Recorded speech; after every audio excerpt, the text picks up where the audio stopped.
Hey, sixth grade.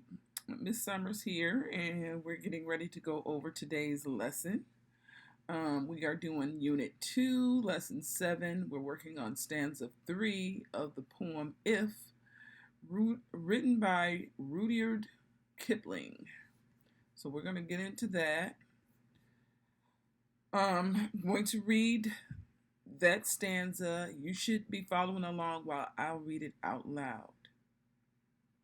If you can make one heap of all your winnings and risk it on one turn of pitch and toss and lose and start again at your beginnings and never breathe a word about your loss. If you can force your heart and nerve and sinew to serve your turn long after they are gone, and so hold on when there is nothing in you except the will which says to them, hold on. Okay, so that is our third stanza. And as we remember from other lessons, when we're talking about stanzas as it pertains to a poem, those are like paragraphs in a story. Okay, if you look at the lesson, you see that you have the word heap is underlined. Pitch and toss, sinew, serve and turn, and will. So those are the words that we're going to pay attention to. It's important that we are not Googling these words and getting the definition from a dictionary, because we need to know what they mean the way Mr. Kipling wrote this poem. So we're going to use the words, our context clues, to help us decipher the meaning. What did he mean? Okay, we're going to pay attention to our first line. If you can make one heap of all your winnings and risk it on one turn of pitch and toss. So we want to know, what does Kipling mean by one turn of pitch and toss?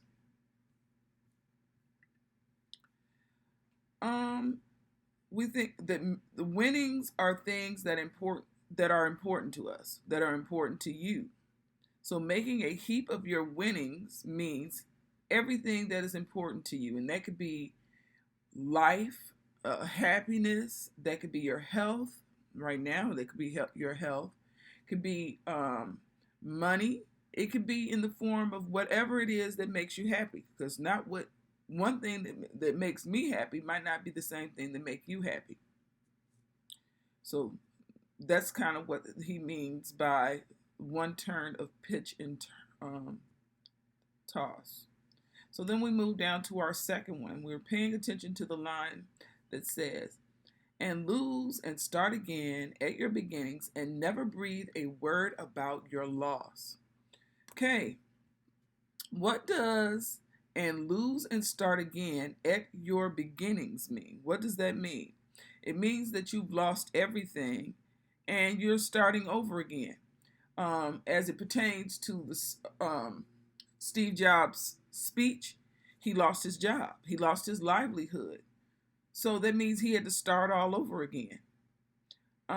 It also, in Bud, when he lost his mother, he lost everything. So those are what it means, because sometimes in life we have to start all over. Okay, moving on down. What does it mean to never breathe a word of your loss? What does it mean to never breathe a word of your loss? Okay, it means to keep private things personal. It means you keep your failures to yourself. We don't dwell on them. We don't talk about them. We don't focus on that. We're focusing on starting again. So that means we keep private things to ourselves. Okay, our next line was, if you can force your heart and nerve and sinew to serve your turn long after they have gone. That didn't go that smoothly, so I'm going to read it again. If you can force your heart and nerve and sinew to serve your turn long after they are gone. So what does he mean to serve your turn long after they are gone? What does Kipling mean by that? It means that you leave behind something that continues when you die. That means you leave a legacy. I like that word. That means that even though you're no longer here in the flesh, your ideas, like Steve Jobs, he's has since passed. He's no longer living, but we are still talking about him. So he left his legacy. We still know Apple computers. I'm on an Apple computer right now. We still use Apple phone. So his legacy still lives on. Some of our legacies will not be as great, but it's important that you leave something behind. People remember you. Okay, and so on when there is nothing in you except the will which says to them, hold on. Now that's an exclamation point after the words hold on. So what does he mean by, and so hold on when there is nothing in you? That means that even if you don't feel like it, you still carry on. You still, because there's things that happen to us in life where we want to give up. But then we know that we have to move on. That's what life is we're dealt with things that get in our way, things that make us sad or angry and we feel like giving up, but that will is something in you that tells you to keep going. So that is our lesson.